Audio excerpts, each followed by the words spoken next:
আসসালামু আলাইকুম রহমতুল্লাহি ওবরাকাত। প্রিয় শিক্ষার্থীরা, আশা করি তোমরা সবাই ভালো আছো, সুস্থ আছো। আমরা ভালো আছি। ছেলেমেয়েরা, আমাদের আহ, বেশিরভাগ কলেজে কিন্তু খুব সামনেই আমাদের পরীক্ষা শুরু হয়ে যাচ্ছে। আমাদের যেহেতু আগামীকালকে একটা কলেজের টিউটোরিয়াল পরীক্ষা আছে নগদ প্রবাহ বিবরণের উপর, আমরা এই জন্য নগদ প্রবাহ বিবরণীটা আজকে প্র্যাকটিস করছি।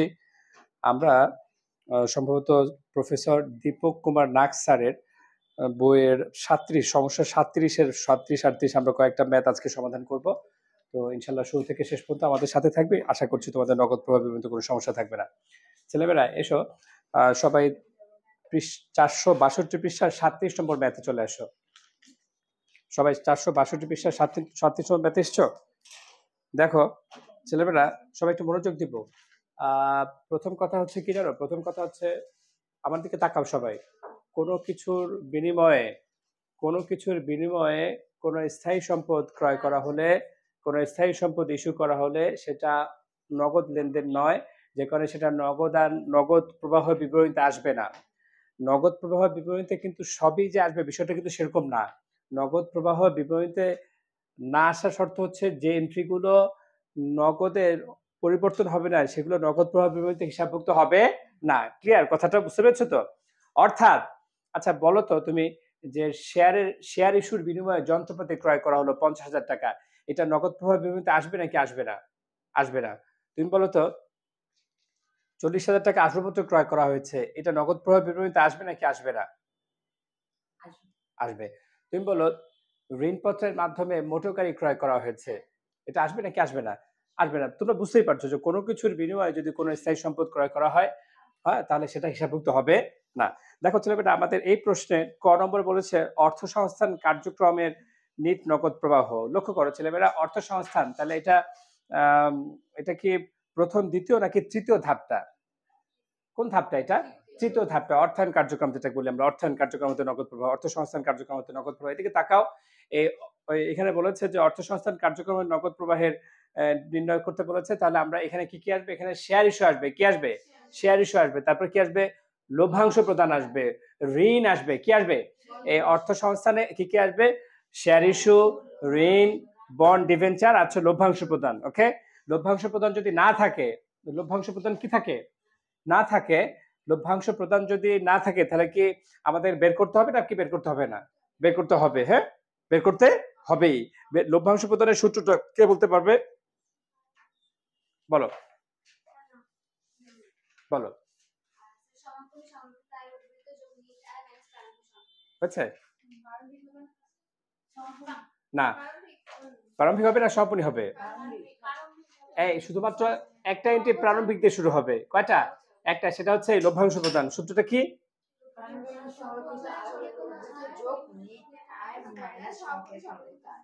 শুধুমাত্র এই লভ্যাংশ প্রদানটাতে কি দিয়ে শুরু হবে? প্রারম্ভিক দিয়ে। আর দুইটা এন্ট্রি আছে, নিটায়। কি আয়? নিটায়। আর একটা আছে কি বলতো? অবচয়। ফাতেমা, নিটায়, ফাতেমা নিটায় এবং অবচয় বলো। কি বলেছি? নিটায় এবং অবচয় শুরু হয় সমাপনী দিয়ে।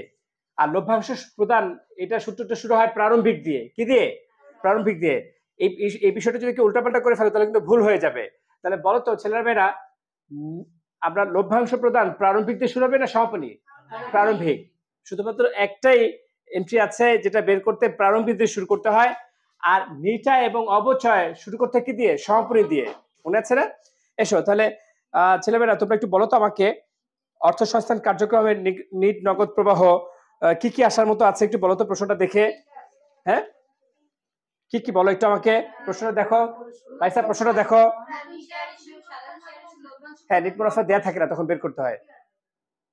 সমাপনী সংগ্রহিত হয়, কে বলতে পারবে এটা?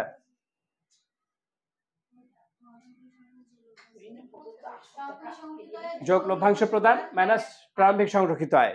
ঠিক আছে, বলো। এই রাইসা বলো তো এখানে অর্থ সংস্থান থেকে কি কি আসবে এই প্রশ্নের আলোকে?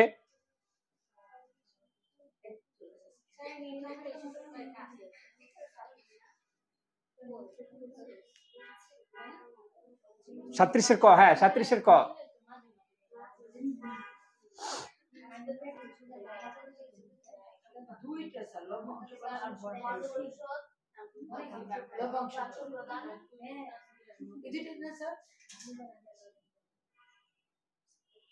বন্ড পরিশোধ আর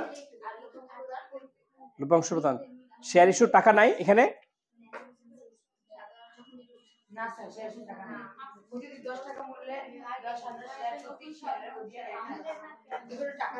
তাহলে কত এসেছে তোমাদের? কত এসেছে? আরে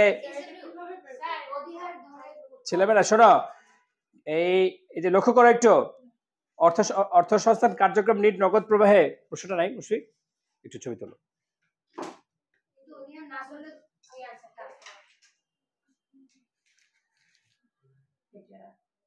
দেখো অর্থ সংস্থান কার্যক্রম নিট নগদ প্রবাহে তো লভ্যাংশ প্রদান তো আসবে, তাই না?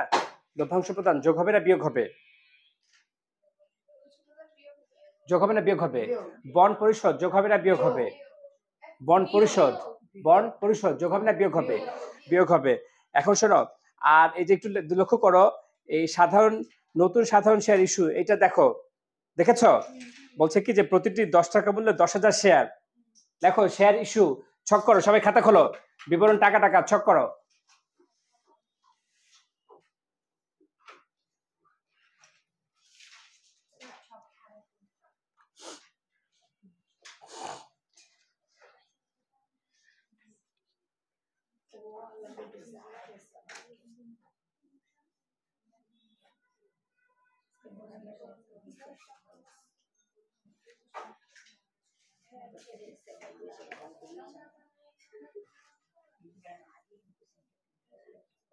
বসো বসো, কি কি আসবে বলো, প্রশ্ন দেখে বলো কি কি আসবে।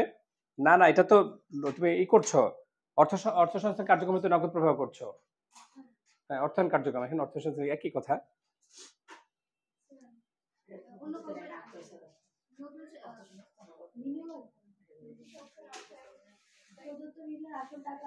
না না, এটা প্রত্যয় মানে বিনিয়োগ, বিনিয়োগ এখানে আসবে না, বিনিয়োগ এখানে।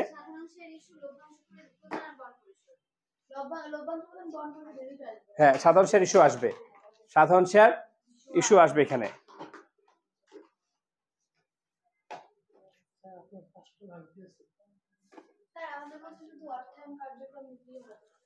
হ্যাঁ, বুঝতে পেরেছি। হ্যাঁ হ্যাঁ, যোগ হলে নাকি সরবরাহ লিখতে হবে আর মাইনাস হলে নাকি ব্যবহার লিখতে হবে। স্যার ওই ধার কি করব? যোগ হলে সরবরাহ লিখতে হবে। সবাই একটা কাজ করো, ঠান্ডা হচ্ছে না?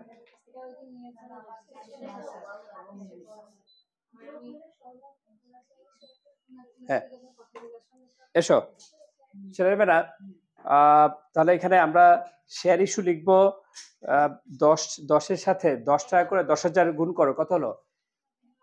1 লক্ষ। না না না, ওই শেয়ার অধিহারটা নিচে লিখো আলাদা করে। হ্যাঁ, শেয়ার ইস্যু লিখবো, শেয়ার অধিহারও লিখবো, ঠিক আছে? কি কি হয়ে করেছে একসাথেই? ও তাহলে একসাথে লিখো, অসুবিধা নেই। এই আচ্ছা, সমস্যা নাই, মানে তোমরা আলাদাও বসাতে পারো চাইলে। প্রথমে শেয়ার ইস্যু, শেয়ার ইস্যু, এটা এভাবে বসতে পারো। কতগুলো শেয়ার ইস্যু করেছো? 10,000। আর কত টাকা করে? 10 টাকা করে। এভাবে তুমি 10ও লিখতে পারো, আর চাইলে অধিহার সহ দিতে পারো। অধিহার সহ দিলে তখন আলাদা করে শেয়ার অধিহারটা তোমাকে দেখাতে হবে না, ঠিক আছে? কোনটা সহজ? এটা। তাই দেখো, শেয়ার ইস্যু লিখে এই 11 টাকা করে দেখিয়ে দাও, বুঝছে? তাহলে এখানে আমাদের এখানে কত আসলো? শেয়ার ইস্যু 1,10,000, তাই না?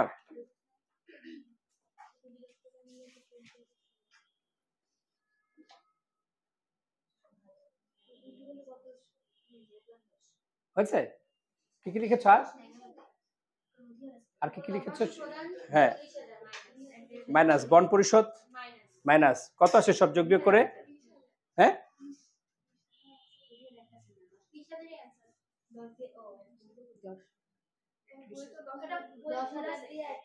না আর কিছু আসার মতো নাই, আর কিছু আসার মতো নেই। না, অধিহার সহ করতে হবে অবশ্যই, ঠিক আছে? বুঝতে পেরেছো তো? তাহলে আর কি কি লিখেছো ফাতেমা? হ্যাঁ, এটা ফার্স্ট কলামে লেখো, গুণ করে বসাও। না ওখানে না, ওখানে না, এই ফার্স্ট কলামে লেখো। হ্যাঁ,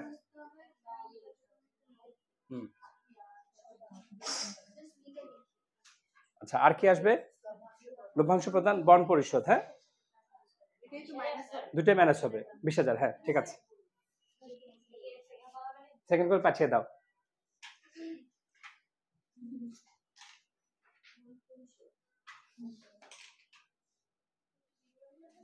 আচ্ছা তাহলে বেটা খতে আসি।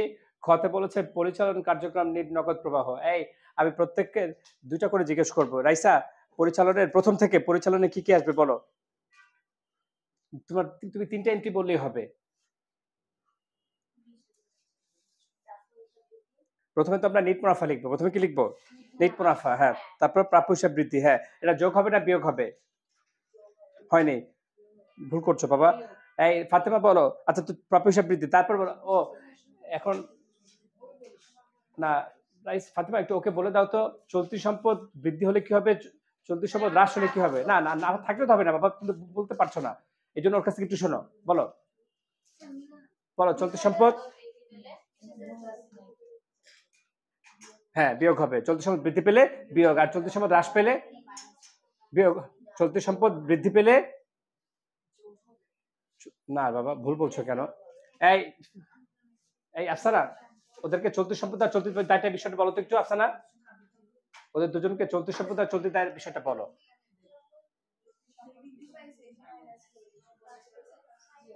দেখো যাকে জিজ্ঞেস করি সেই পারে না। বলো তুমি বলো, ওদেরকে বলো। আর চলতি দায়ের কথা বলে দাও।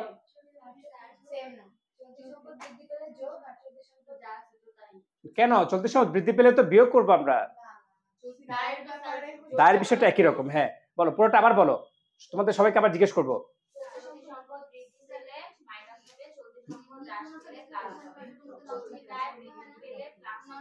না পরিচালনের শুধু নিট মুনাফা লিখবো, না বাকি কথা লিখবো না। বলো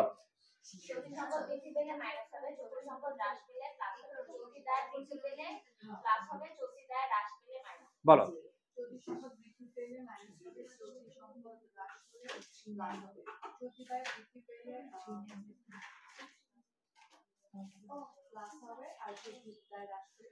বলো।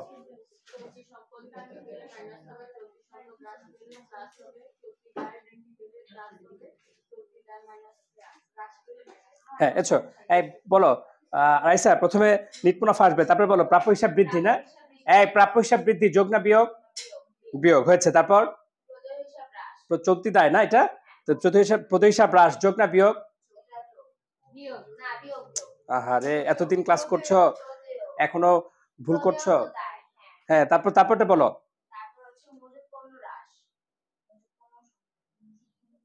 না তুমি বলো, প্রশ্ন অ্যান্সার প্রশ্নতে করো না, অ্যান্সারতে করো।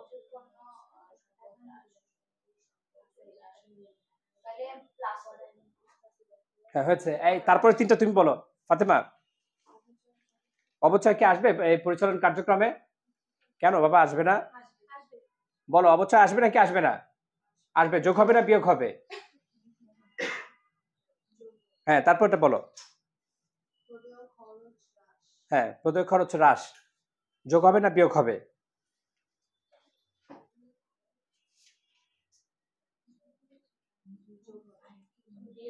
প্রদেয় খরচটা কি সেটা একটু বলো তো আমাকে। চলতি সম্পদ না চলতি দায়?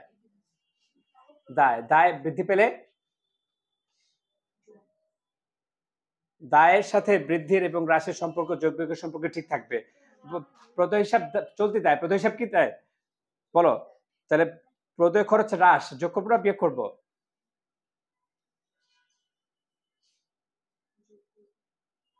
চলতি দায় হ্রাস পেলে তো বিয়োগ করবো বাবা, আর চলতি দায় বৃদ্ধি পেলে যোগ করবো। প্রদেয় হিসাব তো চলতি দায়। তুমি একটু হ্রাস বৃদ্ধি কথাটা আমাকে একটু আবার বলো তো ফাতেমা।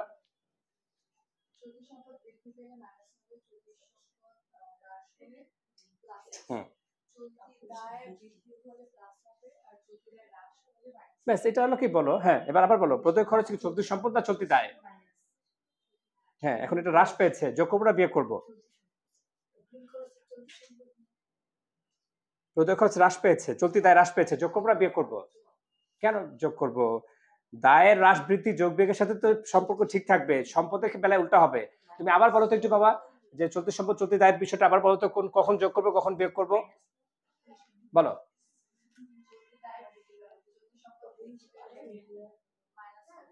চলতি সম্পদ হ্রাস পেলে প্লাস হবে, চলতি দায় বৃদ্ধি পেলে প্লাস হবে, চলতি দায় হ্রাস পেলে।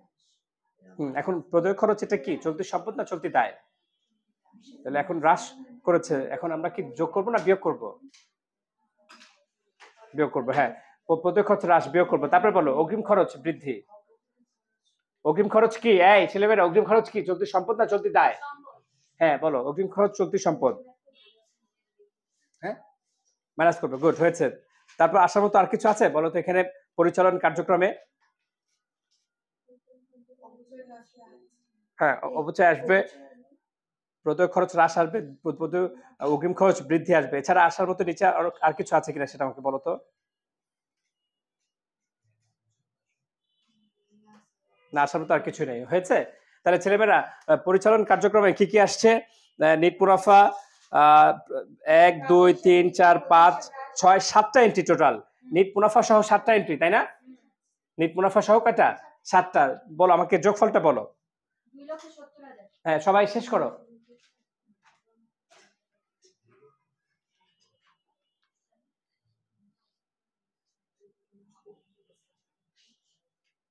দুই লক্ষ 70 তোমাদেরও? বসাও, আমি অপেক্ষা করব।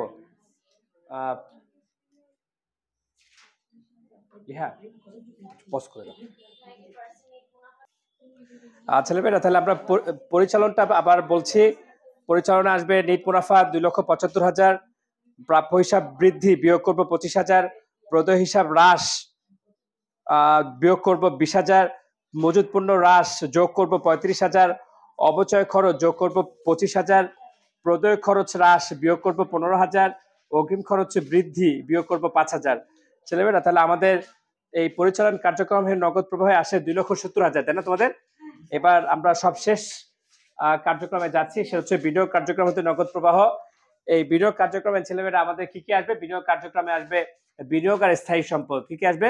বিনিয়োগ আর স্থায়ী সম্পদ। বিনিয়োগ করলে নগদ টাকা চলে যাবে, বিয়োগ করব। বিনিয়োগ ভাঙানো হলে বা বিক্রয় করা হলে নগদ টাকা আসবে, যোগ করব। পাশাপাশি স্থায়ী সম্পদ ক্রয় করা হলে নগদ টাকা চলে যাবে, বিয়োগ করব। স্থায়ী সম্পদ বিক্রয় করা হলে নগদ টাকা আসবে, যোগ করব। আমি প্রথম থেকে বিনিয়োগ কার্যক্রমে বলছি। আসবাবপত্র ক্রয় বিয়োগ করব 50,000, পুরাতন আসবাবপত্র বিক্রয় নগদ টাকা এসেছে, যোগ করব 80,000। দালান সম্প্রসারণ, ছেলেমেয়েরা দালান সম্প্রসারণ কি বুঝতে পেরেছ? দালান সম্প্রসারণ, ধরো তোমার দোতলা বিল্ডিং আছে, এখন তুমি ওটাকে 3 তলায় করলে, তা তোমার নগদ টাকা আসবে না চলে যাবে? তোমার রড সিমেন্ট বালু কিনতে হবে না? তাহলে দালান সম্প্রসারণ বিয়োগ করবো আমরা 1,25,000। দীর্ঘমেয়াদী বিনিয়োগ বিক্রয়, বিনিয়োগ ভাঙিয়েছি বিক্রয় করেছি, আমাদের কাছে নগদ টাকা আসবে, যোগ করব কত টাকা? 1,50,000। অন্য কোম্পানির শেয়ারে বিনিয়োগ, অন্য কোম্পানির শেয়ারে বিনিয়োগ, আমরা বিনিয়োগ, এটাও বিয়োগ হবে, বিনিয়োগ করেছি নগদ টাকা চলে গেছে, বিয়োগ হবে কত? 30,000, তাই না? আর প্রদত্ত ঋণের আসল টাকা আদায়, প্রদত্ত ঋণের আসল টাকা, প্রদত্ত ঋণ মানে বিনিয়োগ, বিনিয়োগে আসল টাকা আদায় করেছি মানে আমাদের কাছে নগদ টাকা এসেছে, আমরা যোগ করব, তাই না? ছেলেমেয়েরা, তোমাদের এই সব শেষে বিনিয়োগ কার্যক্রমে কত এসেছে? 75,000। হ্যাঁ, অ্যান্সার মিলেছে। এরপর আমরা কত নম্বর অঙ্কে যাব? কত পৃষ্ঠা? সবাই 424 পৃষ্ঠায় এসো। আবার এটা শেষ করে 424 39, সবাই 39 এসো।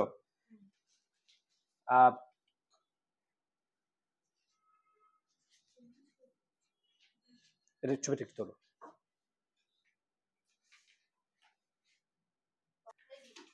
ছেলেরা, আমরা 424 পৃষ্ঠার 39 নম্বর অঙ্ক মেলাচ্ছি এখন।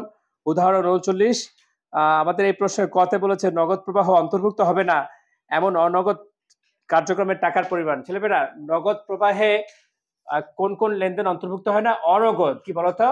অনগদ, অর্থাৎ যে লেনদেনের ফলে নগদ টাকা আসেও না, নগদ টাকা যায়ও না। আমার ডান পাশ থেকে তোমরা কি বলতে পারবে কি কি আসবে না এখানে?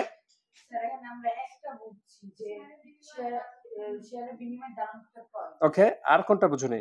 কিন্তু স্যার এই যে এই জায়গায় একটা বলছে যে বন্ডের শেয়ার রূপান্তর, একটু আগে তো বন্ডের কাজ করছি না।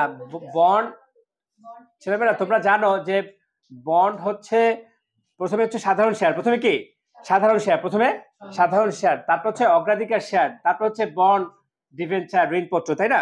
এখন শোনো, তার মানে বন্ড আর শেয়ার কি কথা না? এক কথা না। শোনো, বন্ড আর শেয়ার কি কথা না? ও, এখানে একটা গুরুত্বপূর্ণ আলোচনা আছে ছেলেমেয়েরা, আমার দিকে সবাই তাকাও তো একটু। সবাই লক্ষ্য করো, সাধারণ শেয়ার মালিকটাই হচ্ছে কোম্পানির প্রকৃত মালিক। ধরো আমরা এখানে 20 জন মিলে 2 থেকে 7 থেকে শেয়ার দ্বারা সীমাবদ্ধ না। ধরো আমরা 20 জন মিলে একটা প্রাইভেট লিমিটেড কোম্পানি খুলেছি, কথা ফর এক্সাম্পল, হ্যাঁ সরি পাবলিক লিমিটেড কোম্পানি খুলেছি। ছিলাম না, তোমরা জানো যে পাবলিক লিমিটেড কোম্পানি বাজারে শেয়ার বিক্রি করতে পারে। কোন কোম্পানি বাজারে শেয়ার বিক্রি করতে পারে? পাবলিক লিমিটেড কোম্পানি গঠন করতে 4টা কাজ করতে হয়। উদ্যোগ গ্রহণ, বলো আমার সাথে, উদ্যোগ গ্রহণ, দলিলপত্র প্রস্তুত, নিবন্ধন, কার্য আরম্ভের অনুমতিপত্র সংগ্রহ। তাহলে পাবলিক লিমিটেড কোম্পানিতে রূপান্তর হতে হলে কয়টা কাজ করতে হয়? উদ্যোগ গ্রহণ, দলিলপত্র প্রস্তুত, নিবন্ধন, কার্য আরম্ভের অনুমতিপত্র সংগ্রহ। এই 4টা কাজ করলে তুমি প্রাইভেট লিমিটেড কোম্পানি হিসেবে তোমার যাত্রা শুরু করতে পারবে। আর যদি তুমি প্রথম 3টা কাজ করো তাহলে তুমি প্রাইভেট লিমিটেড কোম্পানি হিসেবে যাত্রা করতে পারবে। তোমাদের মধ্যে কে আমাকে বলতে পারবে যে কোন কোম্পানির মালিকরা, কোন কোম্পানি বাজারে শেয়ার বিক্রি করে তাদের মূলধন সংগ্রহ করতে পারে? জানো? Public limited company. কারণ পাবলিক লিমিটেড কোম্পানির প্রতিষ্ঠাকালীন কাজ বেশি, ঝামেলা বেশি, ওদের সুবিধাও কি বেশি। এখন ধরো আমরা কথা আমরা স্টুডেন্টস কোম্পানি লিমিটেড নাম দিয়েছি আমাদের কোম্পানি।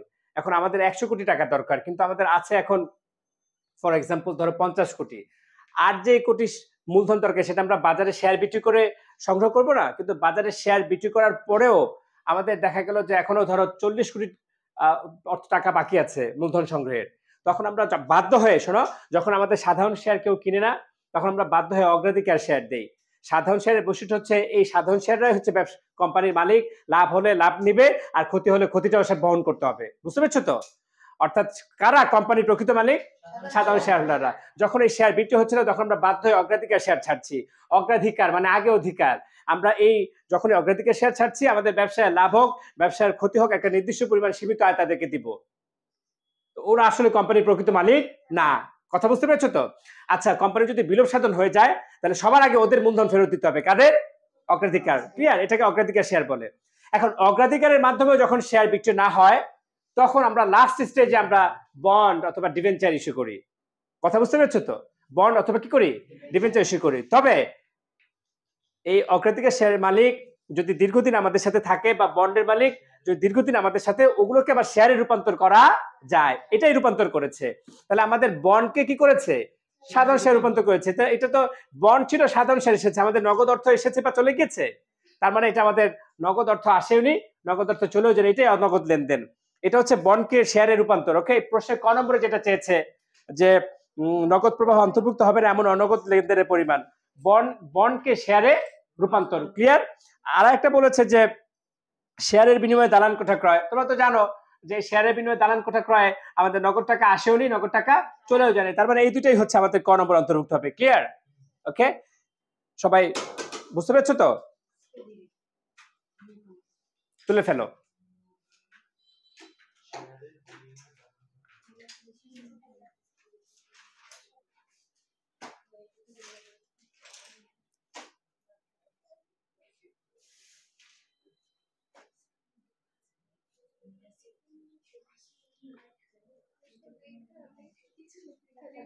এবার চলে এসো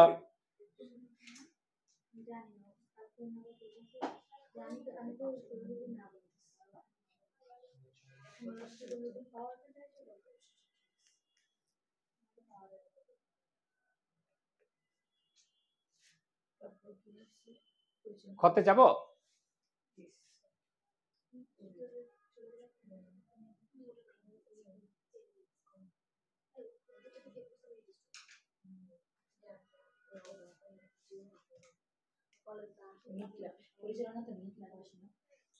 এবার খ নম্বর বলছে পরিচালনা কার্যক্রম হতে নিট নগদ প্রবাহের পরিমাণ। এই মিথিলা, তুমি আমাকে একটু প্রশ্নটা দেখে বলো তো, পরিচালনা কার্যক্রমে কি কি আসবে? না, প্রথমে নিট মুনাফার কথা আগে বলবো। নিট মুনাফা, তারপর এই অবচয় যোগ করবো না বিয়োগ করবো? হ্যাঁ, অবচয় যোগ করবো না বিয়োগ করবো? অবচয় যোগ করবো না বিয়োগ করবো এটা বলেছ? বলো। অবচয় যোগ করবো। 3টা ব্যয় আছে, যে 3টা ব্যয় আমরা বিয়োগ না করে যোগ করবো। অবচয় বা অবলোপন, অবচয় বা অবলোপন, কুড়ি সঞ্চিতি বৃদ্ধি আর স্থায়ী সম্পদ বিক্রয়জনিত ক্ষতি। অবচয় বা অবলোপন, কুড়ি সঞ্চিতি বৃদ্ধি আর স্থায়ী সম্পদ বিক্রয়জনিত ক্ষতি। হ্যাঁ, তারপর সুনামের অবলোপন যোগ না বিয়োগ? যোগ করব, তারপর দেনাদার হ্রাস পেয়েছে, যোগ না বিয়োগ? চলতি সম্পদ হ্রাস পেয়েছে, চলতি সম্পদ হ্রাস পেয়েছে, যোগ করবে, গুড। তারপর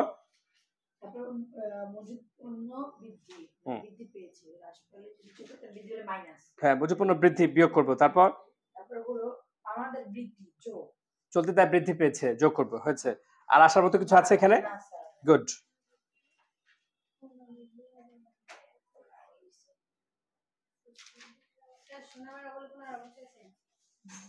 অবলোপন অবচয় এখানে একই অর্থবোধক হিসেবে বিবেচনা করবো আমরা।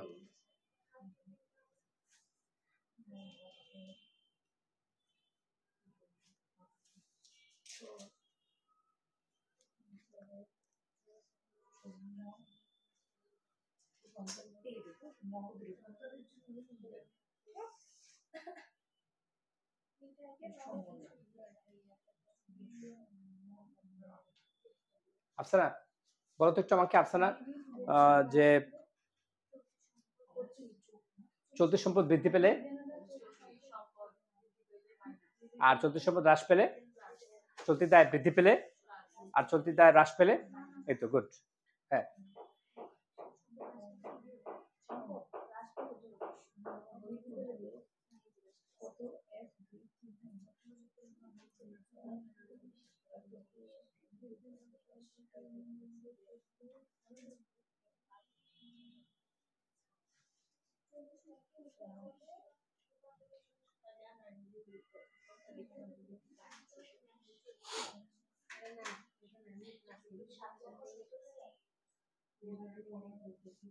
গুড, 7,70,000 হয়েছে।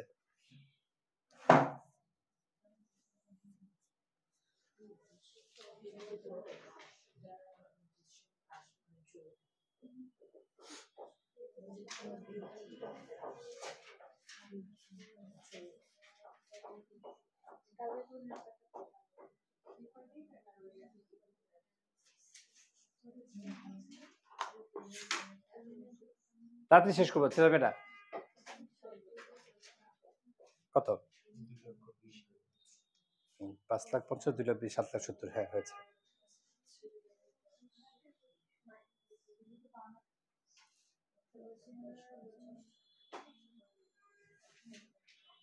এখানে প্লাস মাইনাস দেওয়ার দরকার নেই। হ্যাঁ, আচ্ছা দিও, অসুবিধা নেই। হ্যাঁ, চলতি দায়। ছেলেমেয়েরা খ নম্বর শেষ করে আমরা গ নম্বরে আসি। বলবো গ? বলো ফাতেমা, গ নম্বরে কি চেয়েছে? অর্থায়ন কার্যক্রম। অর্থায়ন কার্যক্রমে সাধারণত কি কি জন্য আসে ফাতেমা? 3টা বিষয় সাধারণত আসে। বলতো রাইসা, কি কি? শেয়ার ইস্যু, লভ্যাংশ প্রদান, আছে ঋণ। হ্যাঁ বলো Fatema. Share issue, share issue প্রদান আর ঋণ। হ্যাঁ, শেয়ার ইস্যুর ক্ষেত্রে শেয়ার ইস্যু করলে আমাদের নগদ টাকা বাড়ে, যোগ করব। আর লভ্যাংশ প্রদান করলে নগদ টাকা চলে যায়, কি করব? বিয়োগ করব। আর ঋণের ক্ষেত্রে যদি ঋণ গ্রহণ করি তাহলে নগদ টাকা আসে, যোগ করবো। আর ঋণ পরিশোধ করলে নগদ টাকা চলে যাবে, বিয়োগ করব। ঋণ হিসেবে আমরা ঋণ, বন্ড, ডিবেঞ্চার এখানে একই অর্থবোধক হিসেবে ব্যবহৃত করব। ওকে, ঋণ, বন্ড, ডিবেঞ্চার। তবে কোনো কিছু বিনিময়ে কোনো কিছু আসে সেটা কিন্তু এখানে আসবে না। তাহলে করতে থাকো।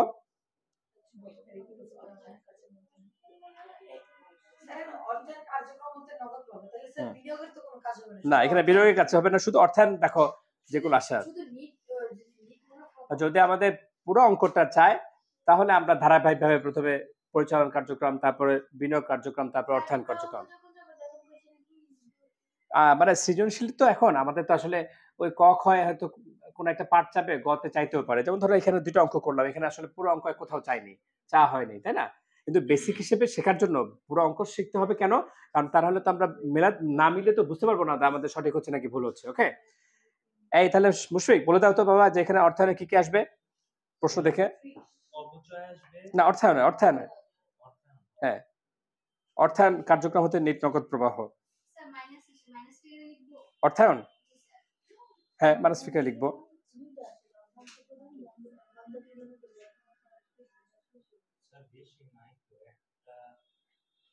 কি? হ্যাঁ, আর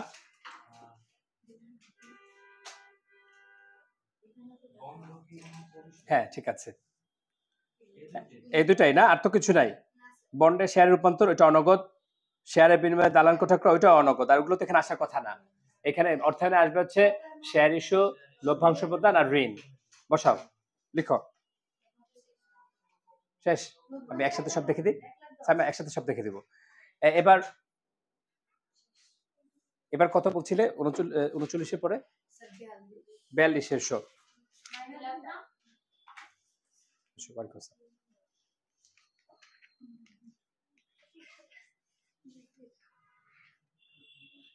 মুনিয়া একটু পেশে যাবে।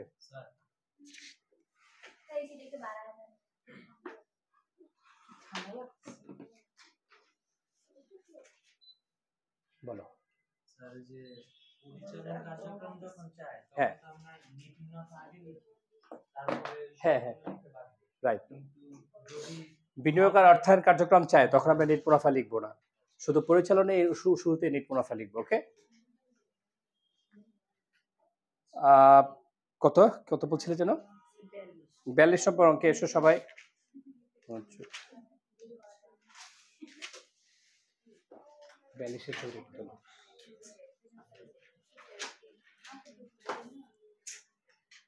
আর কত? সবই উদাহরণ। 42 তারপর 43 44।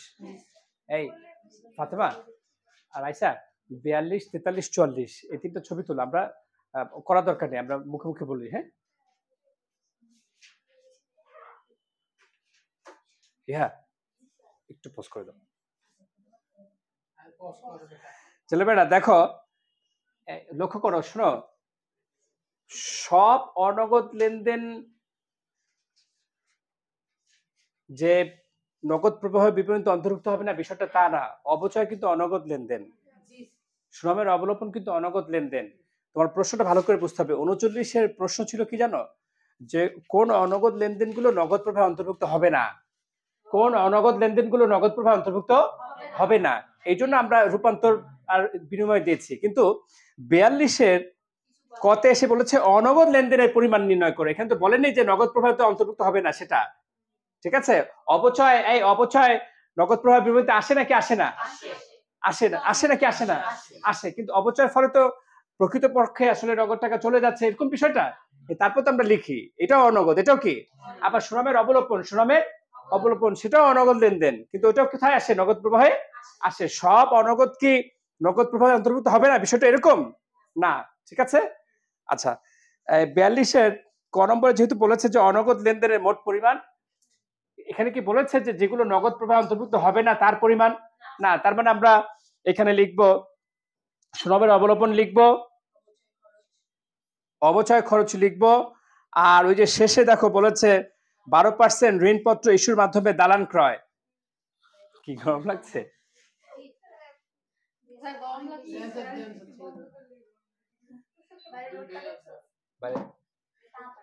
হ্যাঁ, তাহলে তিনটা এন্ট্রি এসেছে। কয়টা? তিনটা। কি কি? শ্রমের অবলোপন, অবচয় আর 12% ঋণপত্র ইস্যুর মাধ্যমে দালান ক্রয়। খ নম্বর এসো। খ নম্বর হচ্ছে পরোক্ষ পদ্ধতিতে পরিচালন কার্যক্রম নগদ প্রবাহ নির্ণয় করে। পরিচালন কার্যক্রম, পরিচালন কার্যক্রম। লিহা চৌধুরী আমাদেরকে একটু বলতো পরিচালনে কি কি আসবে? প্রশ্ন দেখে বলো। প্রশ্ন নেই? 42 না, তুমি বইটাই নাও, ছবি তো দরকার নেই, বইটা থেকে বলো পরিচালনে কি কি আসবে। পরিচালনে হ্যাঁ হ্যাঁ, যোগ না বিয়োগ? যোগ। তারপর হ্যাঁ, নিটায় সুনামের অবলোপন, প্রাপ্য হিসাব বৃদ্ধি। যোগ না বিয়োগ?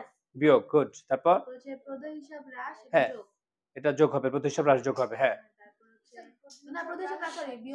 প্রতি হিসাব তো চলতি দেয়, হ্রাস পেয়েছে, বিয়োগ হবে। হ্যাঁ ঠিক আছে। হ্যাঁ, তারপর অবচয় খরচ যোগ। না আরো আছে, এই যে অনাদায়ী পণ্য সঞ্চিতি বৃদ্ধি, এই মেয়ে, এই যে অনাদায়ী পণ্য সঞ্চিতি বৃদ্ধি, এটা বিয়োগ হতে হবে কি? যোগ। হ্যাঁ, এটাও তো আসবে, সরঞ্জাম বিক্রয়যোগ্য মুনাফা যোগ করার কথা, কিন্তু কি করব? বিয়োগ। স্কিপ করেছিলে না, সাবধান। এবার দেখো, এটা সবাইকে খ বুঝতে পেরেছো?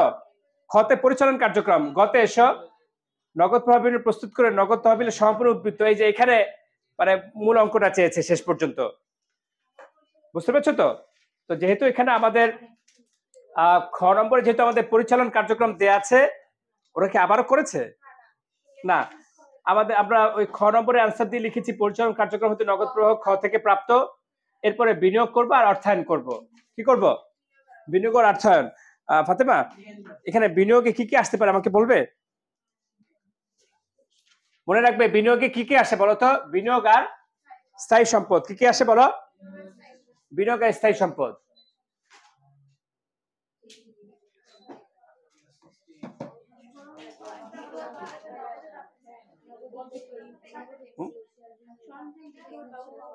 এটা বিনিয়োগ আসবে। হ্যাঁ, দীর্ঘমেয়াদী সঞ্চয়পত্র ক্রয়, নগদ টাকা আসে না চলে যায়? যে কোনো কিছু ক্রয় করলে চলে যায়, যোগ না বিয়োগ? সরি, হ্যাঁ, গুড, বিয়োগ। বিয়োগ, তারপর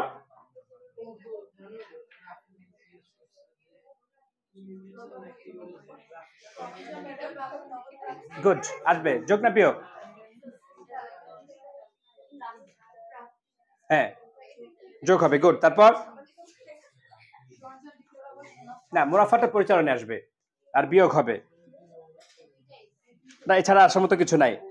এবার রাইসা আমাকে বলো তো, অর্থায়ন কার্যক্রমের কোন এন্ট্রি এখানে আছে? কোনটা?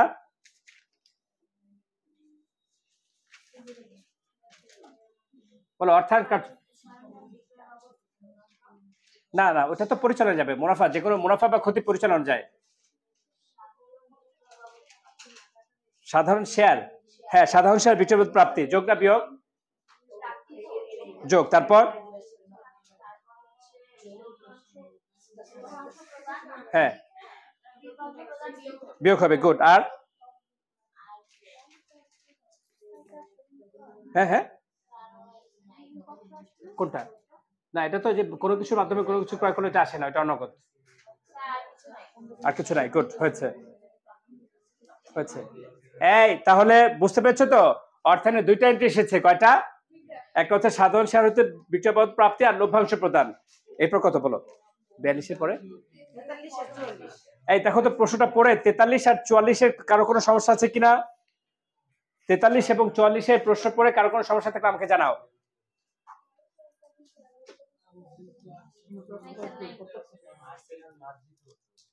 43 আর 44-এর প্রশ্নটা পড়ে আমাকে জানাও।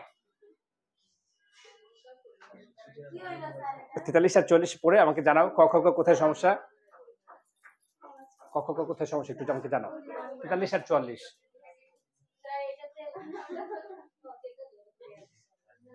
43 আর 44 পড়ে আমাকে জানাও।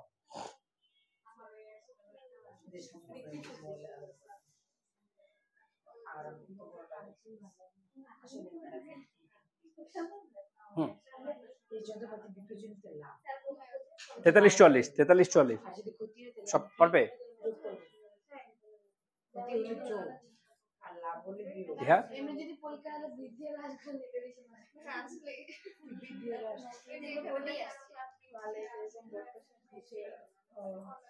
পারবে রাইসা, ফাতেমা? তাহলে শোনো, এইচডব্লিউ দিয়ে দিই তাহলে। এইচডব্লিউ দিয়ে দিই, হ্যাঁ, লিখো। এইচডব্লিউ কি অনুশীলনী থেকে দিই না? দুটো অঙ্ক হ্রাস বৃদ্ধি দিয়ে দিই।